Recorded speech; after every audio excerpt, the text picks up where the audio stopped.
All right. So it's 6:30. Linda, if you're ready, we're going to start. The agenda is pretty straightforward. We're just going to discuss these documents. We begin with roll call for the committee. Ronnie, I don't think we have Ronnie. Theo, we have. Yep. Mars, we have. Art, we have. And Brian. And we also have Crystal. And Tom DiPietro and Peter. Also from the council, we have Dominic and Vicky. I don't think there are any other council members on. No. Okay, and we have some members of the public. Okay, so tonight we're going to discuss the two documents. I need to mute my ears while I'm speaking because that way I won't be mumbling. Tonight we're going to be talking about the proposed law. And Chris, I'm hoping you'll walk us through this. So as we have questions in any section of it, I think we should do that first. And then we have the document that Michael put together for the public facing communication on this. And hopefully we'll work through any discrepancies or questions that we've got so that we can get a version of this to the full council next week for a vote. So that's our mission tonight. So Crystal, I think handing it over to you for you to walk us through the law. Okay. So this is a law that everyone has seen in various iterations over the last 2 years, I would say. It models almost identically Ithaca's sidewalk law. So going through it, do you really want me to go through like each section? Because I know you guys have seen this before. Do you want me to talk about some of the differences that we put in over the revisions? I have a couple of questions. I'm sure everybody does. So I don't know if you want us just to go through our questions. Would that be better? Well, I guess let me just start with a general overview then, I guess, between the difference between what you've seen in this one versus what you've seen last time. So, for example, like starting at the beginning for the sidewalk improvement district, there's been a lot of discussion as to whether it would be multiple districts, one districts. Ithaca, you'll see multiple districts, and then some areas excluded. What we're looking at here now is one entire district being the boundaries of the city. And then there would be specific parcels excluded from that, such as municipal owned property that is being used for municipal purposes, the school district, things of that nature. And there's going to need to be some discussion about how to incorporate that into this draft without actually having a map, because there's not going to be time to put together a map to get this passed, and we need to be able to do that. Okay. Some of the other differences is that this version of the law discusses the use of a project manager and the council's ability to appoint a project manager to oversee the construction and repair. There has been some changes as well to the formula for the special assessment. So Ithaca has a 3-tiered approach. You've got your annual maintenance, which is a flat fee. You've got your square footage, and then you've got your frontage fee. There has been some discussion just in the last few weeks about getting rid of the square footage because it may not make sense for the city of Hudson, and possibly changing the frontage fee to a slightly higher amount to be able to cover those costs or to cover that difference. And then one of the other differences is that we are talking about codifying essentially a public works committee, name it whatever you guys want to name it. But essentially what that would be is it's not an ad hoc committee. It would be part of the charter, which means you'd have to go through the full local law and charter revisions if you want to abolish it. And it would have essentially the ability to hear appeals from determinations of the superintendent or commissioner. That's another thing that the council is going to have to decide, whether we're looking at superintendent or commissioner to be able to handle some of these responsibilities. But it would be a board that would work with the superintendent or commissioner. It would have, appellate jurisdiction over their determinations on past work credits. It would have, responsibility to prepare the budget and submit it to, both the council, but it's also gonna have to go through, estimate and apportionment, Board of Estimate and Apportionment as well.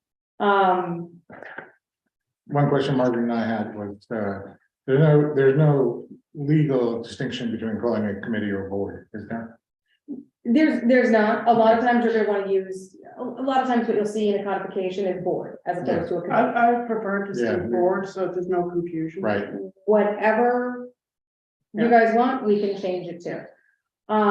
So those are the highlighted differences. So from there, maybe it makes sense to kind of, go through the questions and pull it apart a bit.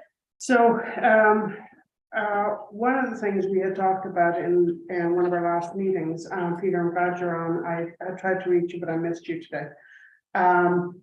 This, I think, from my perspective, I would like to see this within the purview of DPW, but parallel to our DPW department that's responsible for roads and so forth and general maintenance, and reporting to the commissioner rather than the supervisor. I'd like to see it as kind of a parallel track. I don't know how people feel about that.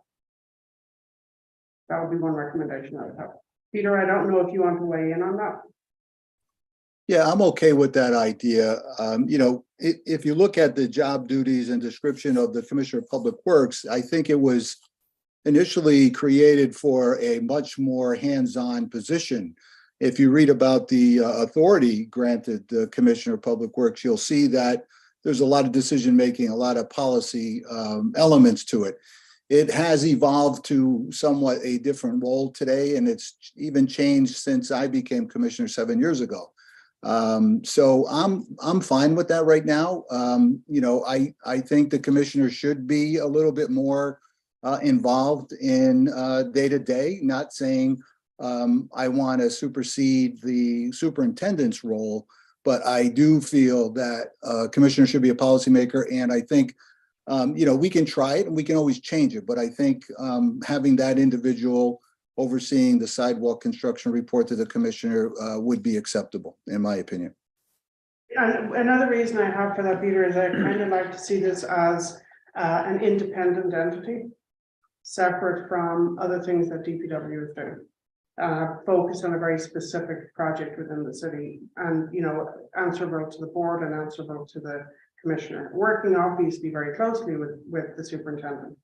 But that would be my preference. In my opinion, I'm fine with that.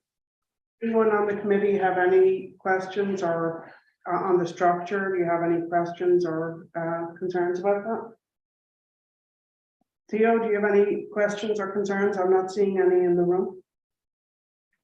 No, I just had a couple questions about some discrepancies I saw between the communication and the bill, but I'll ask those later.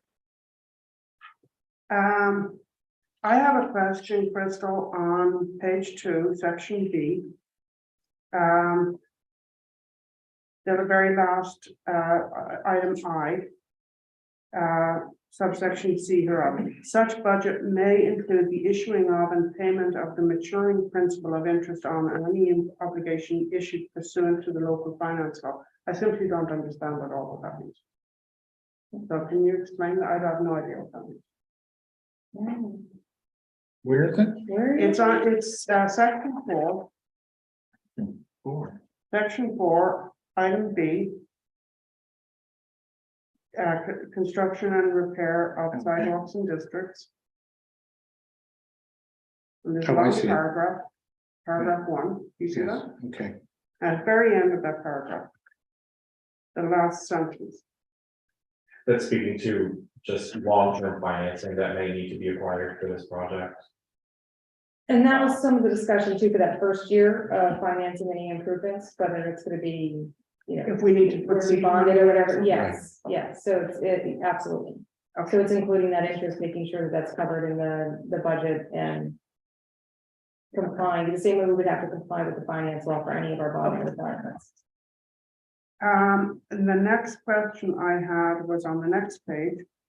It's the bottom of paragraph, of the numbered paragraph 2.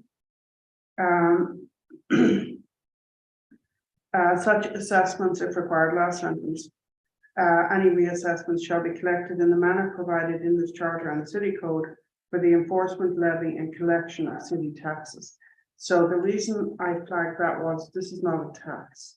It's not a tax, but it is a special assessment, the same way that you would collect, say, your refuse. Water and sewer. Thank you, water and sewer type assessments. So you're going to collect it in the same manner in which you're collecting taxes. So if you're delinquent on water and sewer at a certain point, it goes on. to the tax. Got it, okay. And this will be a lien, it would also be a lien against properties. as well. Right, that I understand.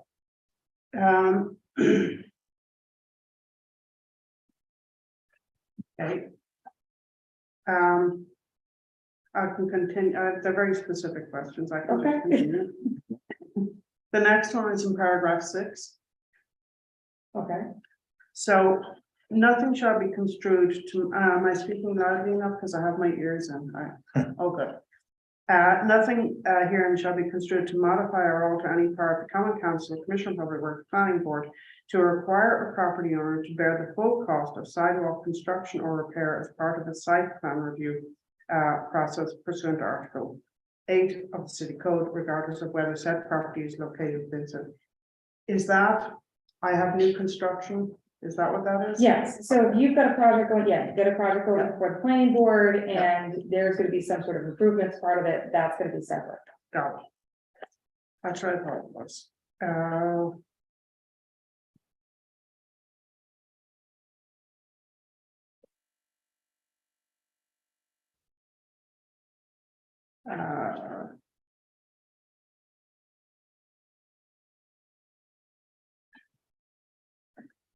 There's a paragraph here that is completely Greek to me. It's under, let's see. You go past vacant lots. Then you get to appeals and reassessments. It's item D, paragraph 1. The no action or proceeding, Yeah, set aside, vacate, okay. Yeah, well, I just don't understand it.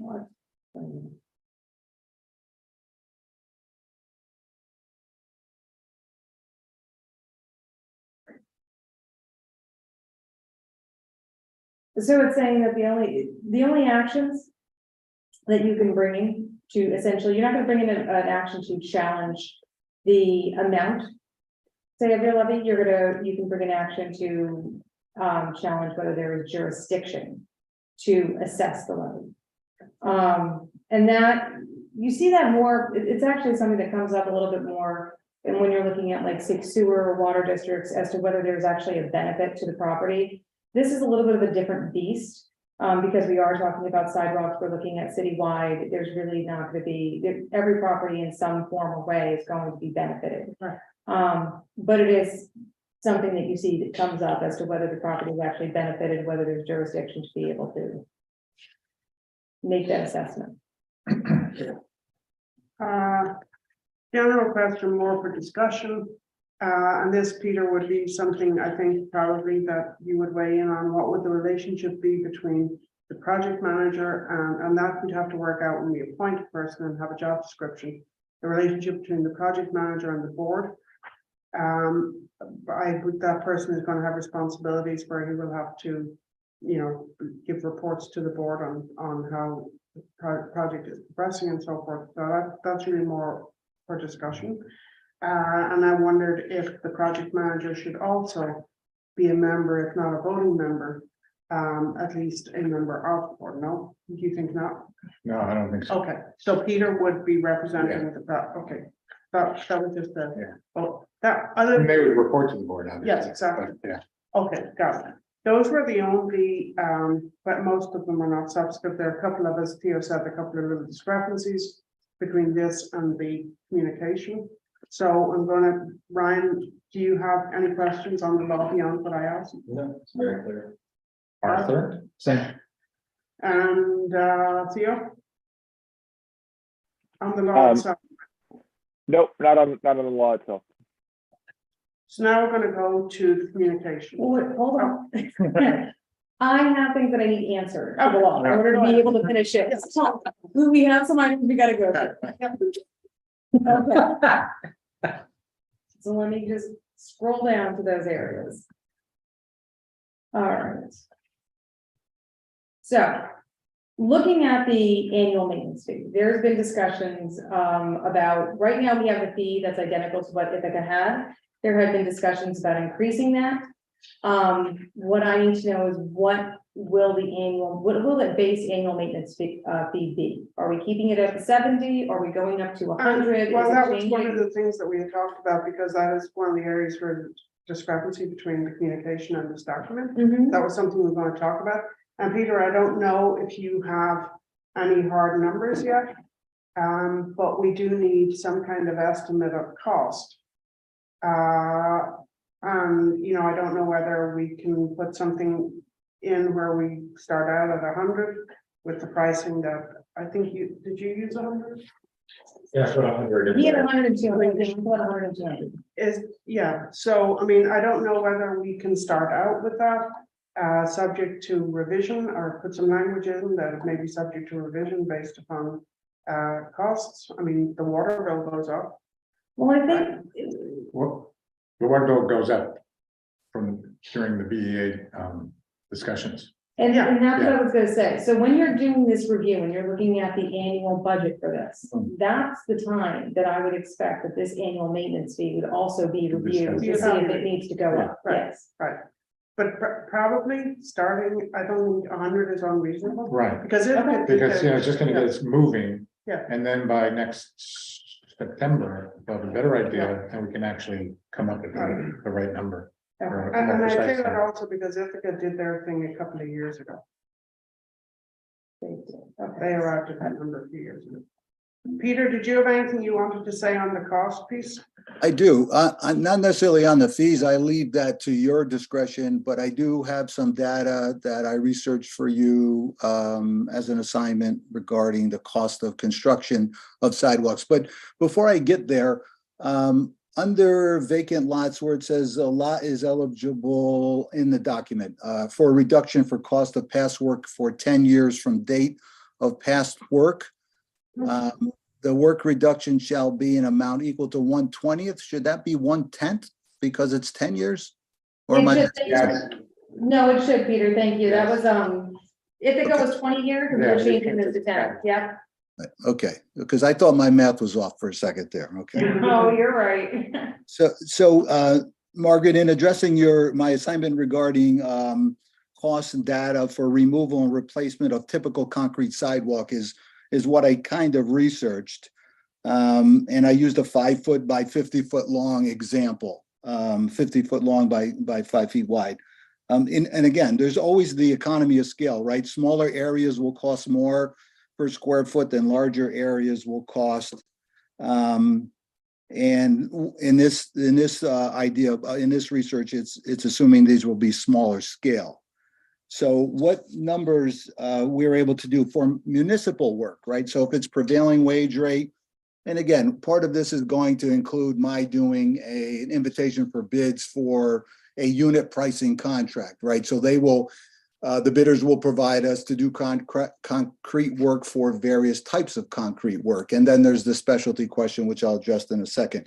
But for municipal work, which includes prevailing wage rate schedule, New York State, is basically the average I received, the range is $13 to $16.50.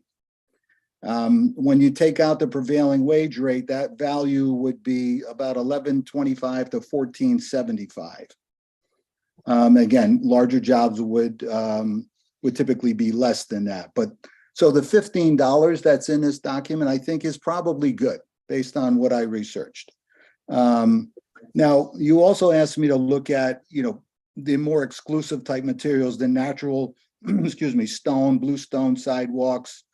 And that's going to be a little bit harder to identify, but in discussing it with engineer associates of mine, it looks like it's about $18 a square foot for that type of sidewalk to replace. And also, this was an interesting question that I raised and had discussion on, the typical useful life of a sidewalk. And there is evidence in the city of Hudson that's stamped differently, but the typical useful life based on research is 15 to 20 years. Maybe that's with today's material, but the material they used in 1950s is still in place, and much of it is in still good shape in the city of Hudson. And you'll see, because the concrete installers, the sidewalk installers back then stamped it and put their names on it. So the 20-year life is good. The 10-year number we're using is fine. So I hope that answers some of the questions. I think the $15 number is good to use as well. No, that's great. And we can't do this before we move forward on it, I think. But one of the things I think we have to look at is the priority zones, and our first priority are those areas. I would think that'd be the first Right. job of And look at, the board, yeah. we can actually quantify that and Yep. say, okay, this is what we gotta do. Based on these estimates, Have a that's rough what it's gonna be, estimate. Yep. and then we figure out whether or not we're raising Yep. it. Right. And then we'd have to go to bid. and make Right, sure. exactly. Great. Anybody, you still have questions? I do. Yes, go All ahead. right, so the next question I had was, are we actually deleting the square footage fee? Is that, I don't think so. so that was. Sorry, that Crystal, was could you the- say it again? You broke up there. Could you say that? I'm sorry, yep. The question is whether we're actually gonna go ahead and delete the square footage fee or whether we're going to keep it in. The rationale for getting rid of it and just increasing the frontage fee was that it may not be as applicable to the city of Hudson as it is in the city of Ithaca, because it's really, it really takes into account those big multi-family buildings, those apartment complexes, the buildings that are more than, say, like 4+ Mhm. stories. So that's where the square footage really comes into play, and you start getting more of a fee based on it, you should have more traffic going in and out of there. Oh, I see. Is it something that we want to still just incorporate and see how it works out? And then maybe again, as you guys are reviewing this law on an annual basis, seeing whether that needs to be tweaked, or you want to get rid of it now and increase the frontage fee? Opinions from the committee? Theo, do you have any thoughts on that? No, I mean, it's really hard not to have, like those numbers and to sort of have like any benchmark. And I think it's kind of a shot in the dark. I think, I mean, not total dark, but yeah, I don't know. It just sounds like something that we'd have to adjust next year. I really don't have an opinion. I would defer to someone who has those numbers in front of them. I'm a fan of keeping it for benchmark purposes, Yeah. because that's the thing, it's gonna be evaluated every year, we can Yeah. always dial it up Okay. and dial it back as needed, but we have to start somewhere. Yeah. Mhm.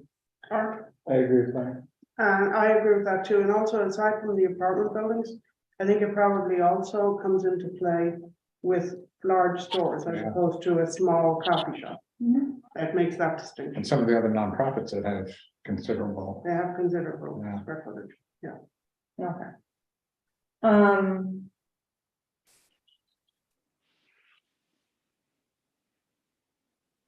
I didn't know if you wanted to put benchmarks in for the board.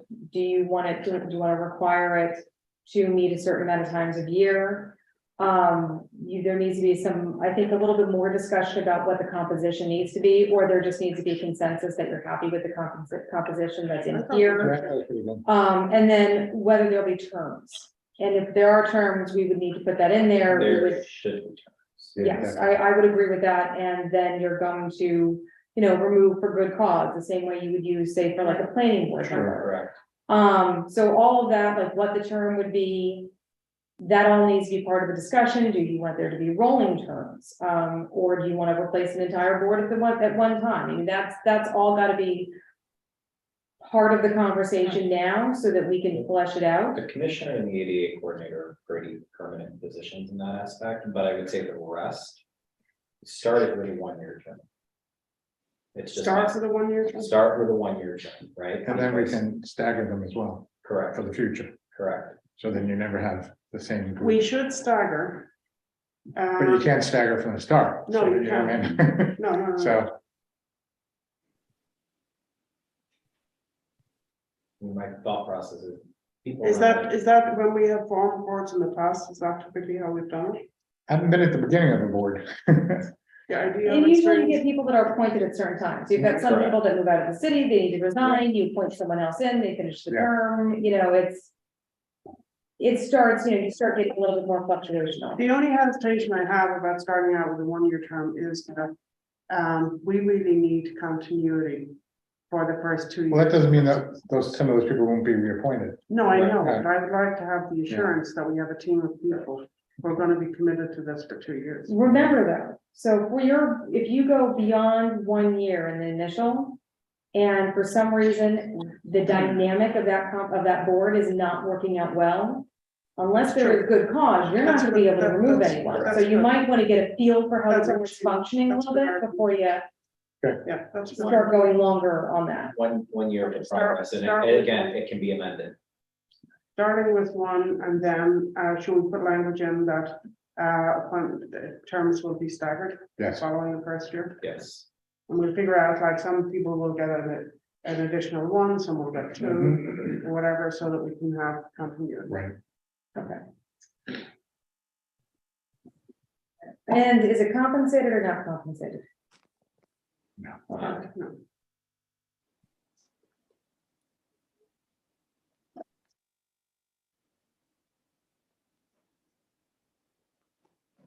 This is just something to be thought about. I don't think we necessarily need to put it in the law, but you want to start thinking about how you want that project manager position to be. Is it going to be an employee? Is it going to be a contractor?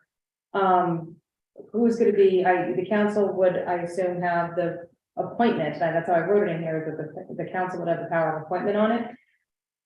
Who's vetting it? Who's I getting, think Peter will be the person. okay, Right, Peter? Yes, You'll be happy making that job description? Sure, yes, I will.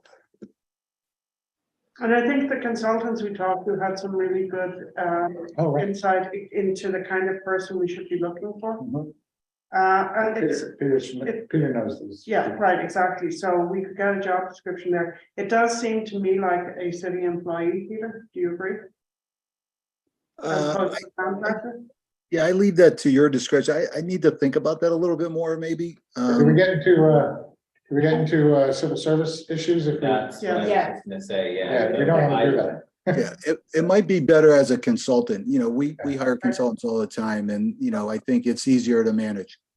Do Okay. consultant contractor do that for a set period of time. So Michael, what is the timeline that we have to remedy? Should we- October 24. So that's another 2 thing. years. So make it, I would make it for 2 years, So- 23 and 24. Well, that's just With- for remedy of the ADA. No, I know, I think we would Bigger we want the contractor for continuity, and then you've got the right to either renegotiate the contract, or at that time, the city can deem it worthy, it becomes civil service position or not. so then the only other aspect is that I put in a little bit more procedure into the appeal process, with the past work, the past work credits. So I did specify in this that there should be that there's going to be a written basis for the determination that comes from the commissioner. And that it has to be, I think I put a 30-day time frame, and if I didn't, I should have. But you don't want to leave it open-ended. You want to specify the time frame in which that appeal has to be filed by the lot owners. Mhm. And then other than that, I did leave it up to the board to put into place policies and procedures. And I think I even put a shall in there. They have to set policies and procedures for hearing these types of appeals. Mhm. I don't know how much you want to micromanage them, or if you want to leave it to the board to actually set that up. And that's something for the council and the committee to think about. Yeah, I think the board The can. latter, yeah. And you had, I saw language in here that, you know, denials have to be put in writing with a basis for the denial. Yeah, I mean, we've got a good process in line already when people come to agree with their taxes for that same reason, so. And that's it on my questions. Okay. So shall we talk about Theo and Peter, anything on your end on the law? Oh, looks good. Do we wanna- Dominic and Oh. Vicky, do you have anything? I do. Dominic, did I cut you off? I'm sorry, I didn't raise my hand. That's fair. I have something too, but you can go there. Okay, 3 comments, questions. First one, when we're doing these fees and calculations, wouldn't it be good if we had the projection how much the city will raise versus one fee compared with the other fee, then we go to the cost and, you know, we look at it that way. I feel like going through the 70 or 100 or 200, it seems to me a little bit too wild. I just don't do math like that. So that's one thing. My second question is about past work. Do we need, let's just say a homeowner had to fix their lead pipes, and then doing that, they had to repair the sidewalk because they had to dig in the area of the sidewalk. The sidewalk was fine prior, but they were just repairing it after their work. Is that considered past work? Is because that was not possession. And the third, what? I think, Crystal, I thought I saw something in there that said that was not considered past work. Yeah, that's what I thought, but I was wondering if the lawyer can give us the clarification, because I'm sure it's going to come up. And overall, what happens to the houses, the homeowners that do not have sidewalk? Do they have to pay or not? Yes, they do. And they do have the future option of getting a sidewalk.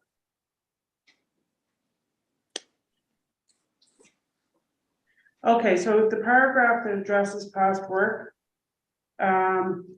where it's part of the definitions, provided that such work is performed at the cost of the property owner, how much the work is performed, for the sole purpose of performing sidewalk construction and repair. Yeah. So if you're doing it because you have to dig a hole to fix something and then you replace it, Doesn't count. that is not the sole purpose of sidewalk repair. That's what I thought. Thank you. Thanks for the clarification. Okay. Don? Yeah, thank you. Just a couple things. So Tom, you said that if they don't have a sidewalk, they still. You? Sorry, just kidding, how- Tom. Well, no, how would that be assessed for one? On Harry Howard Avenue, you can't put a sidewalk there because of the road. So how would that be assessed if they don't have a sidewalk?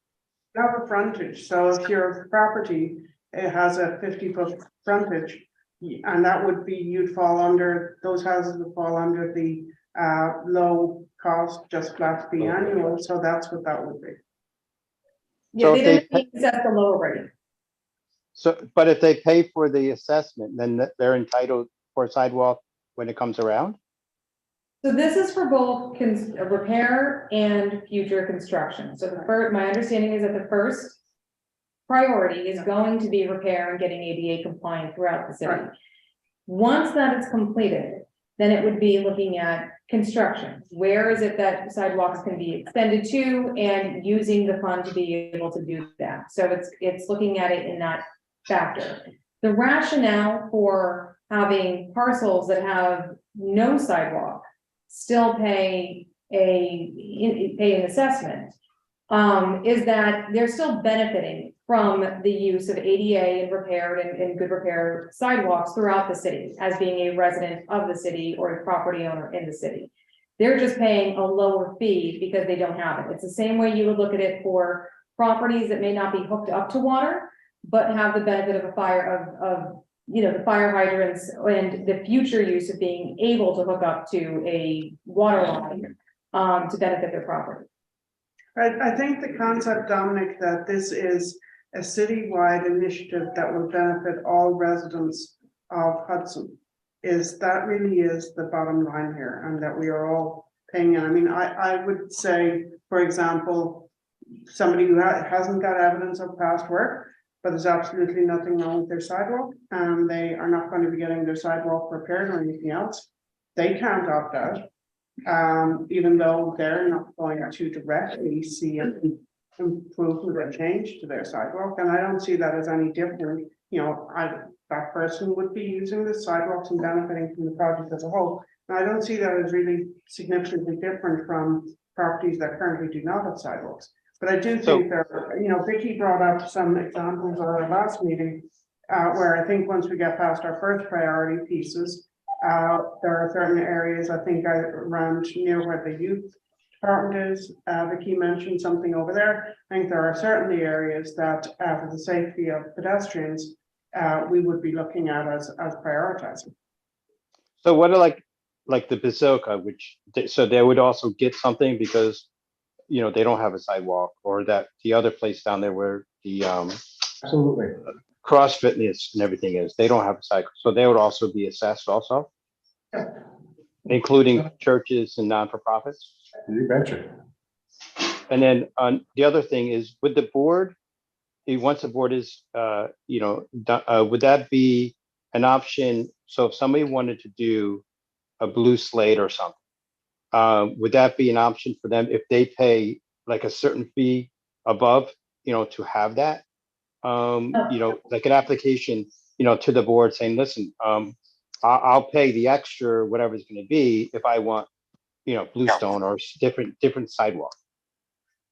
No, and there's, part of the reason for that is that this has to be budgeted out on a yearly basis, the same way the city does its normal, you know, budgeting process, essentially. So you need to project what areas are going to need replacement and what the cost of those are going to be. And if you start allowing individual property owners to come in and make applications to use different materials, it's really going to be problematic for moving forward and for handling those assessments. So this is all going to be subject to going out to bid. You know, the city's going to be putting it out to bid. It's going to be the city determining the materials, and the city's taking on some responsibility that it didn't have before in doing all of this.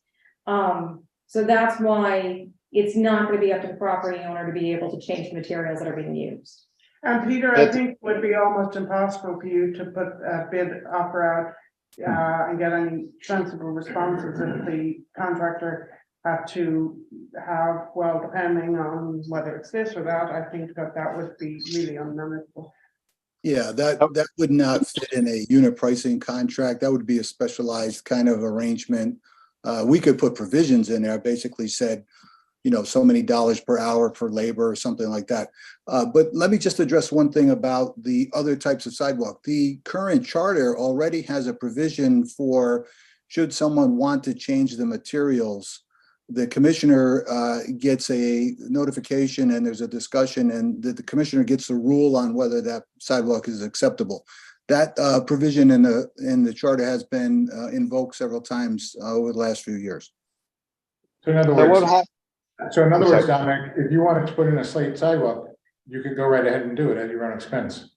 That's what I was going to say, and they get credited for it, you know, and submit the credit. At $15 a square foot, they get credit. Just a clarification though, it has to be approved because right now. I meant that, Peter, yes. Yeah, for a sidewalk, there's currently the specification. So anything that deviates from that specification that's in the code now has to go to before the commissioner, and the commissioner gets the rule on that. So the other parts of what you said are correct. Anything else, Dominic? And we will be bringing this. Vicky had a hand up. Oh, sorry, I didn't see that. Yeah, Sorry, Vicky, let me just finish with Dominic. yes, one question. Yeah, sorry, can I just finish with Dominic? Did you have any other questions, Dominic? No, thank you very much. Remember that we will be bringing this to the full council next week. Okay, go Right. ahead. Well, I'm sorry, but doesn't there still have to be a public hearing on it, right? Yeah. Yes. And this is also Right. subject to permissive referendum. So even if the council votes on it and passes it, you still have that 45-day period that it has to wait.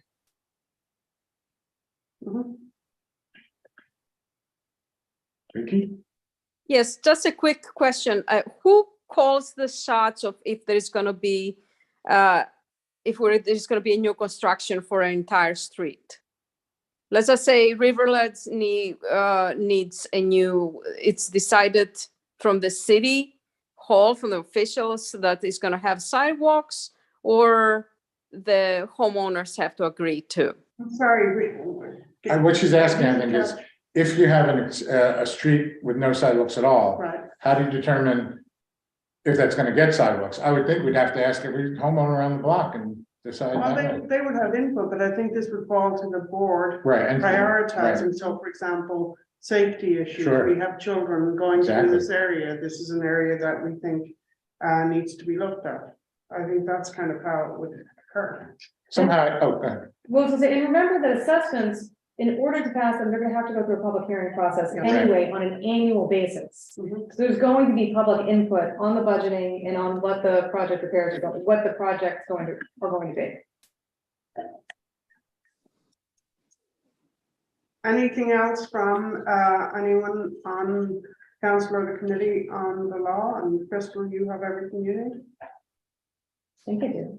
Okay. Can we move on to the communication? We've noted a couple of discrepancies. Which we, they'll get fixed, so they're aligned.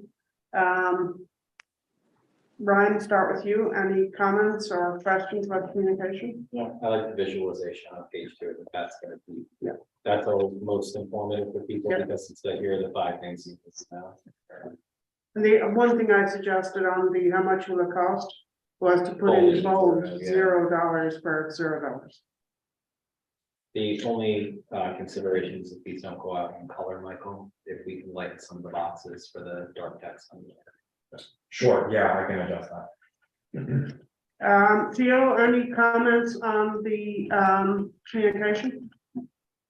Yeah, no, I just had I just obviously noticed the discrepancy between the annual maintenance fee and the communications and then the bill, and was just wanting to, was just curious what number we finally settle on. And then finally, there was one other thing. The past work reduction, obviously, like this one says past 20 years in the communication, and then in the bill, it says 10 years. So just wanted to bring that up and just see, yeah.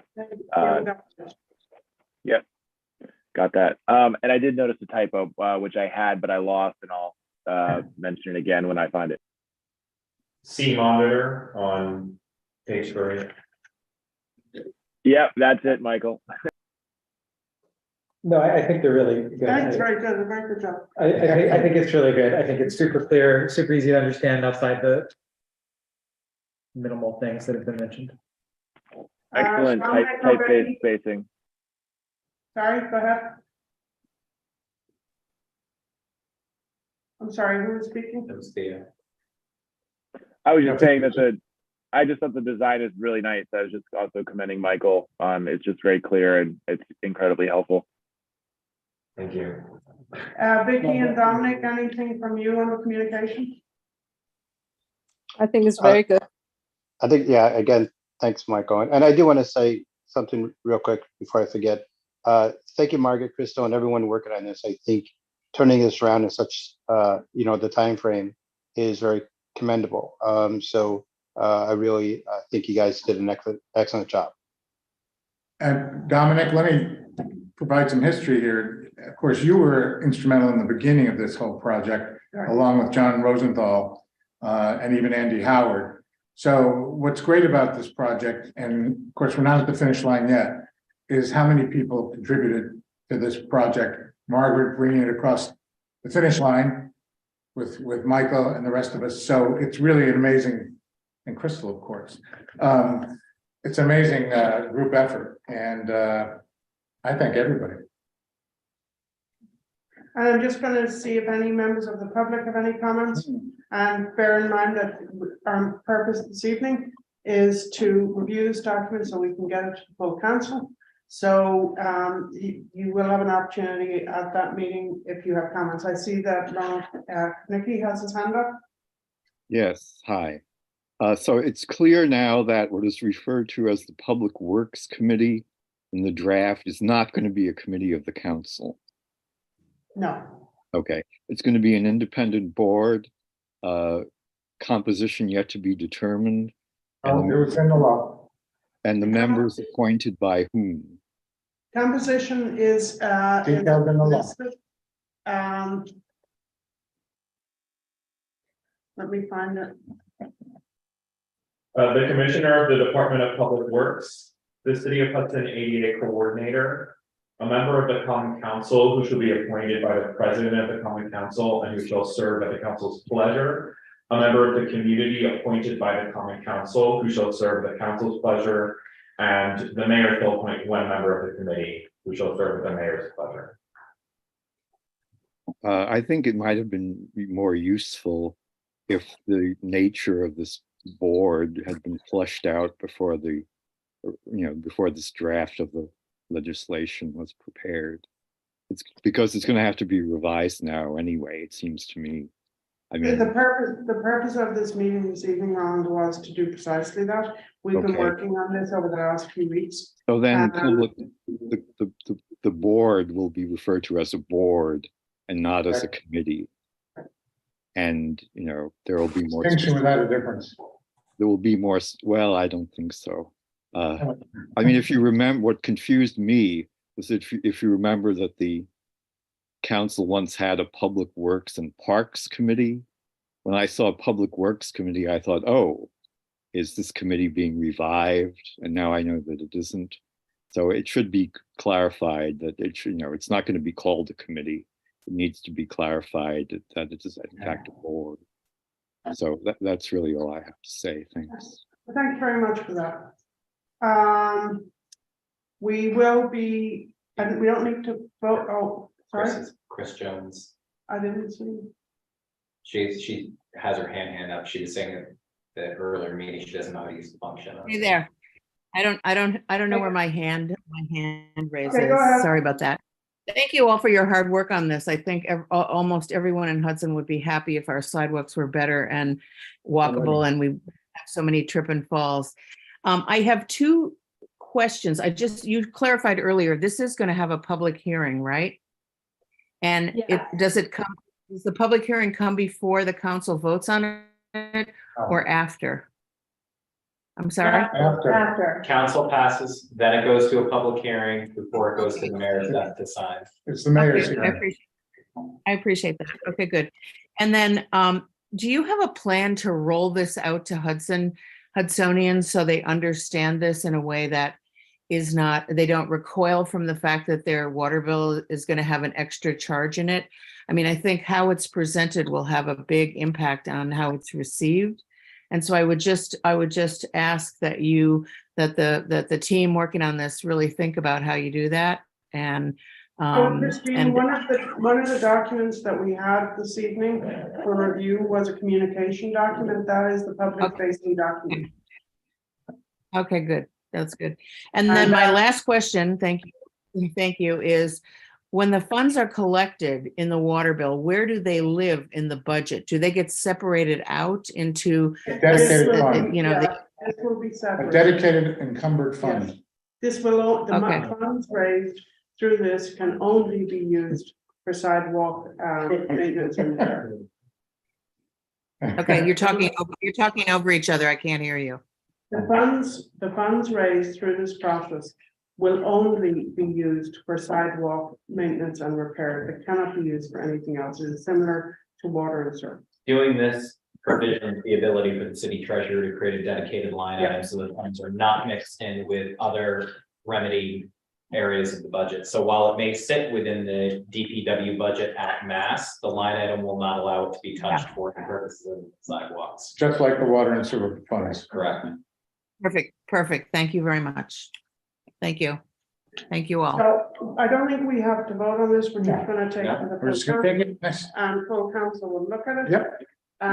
With that, Linda, it is 7:18. We have a motion to adjourn. Motion.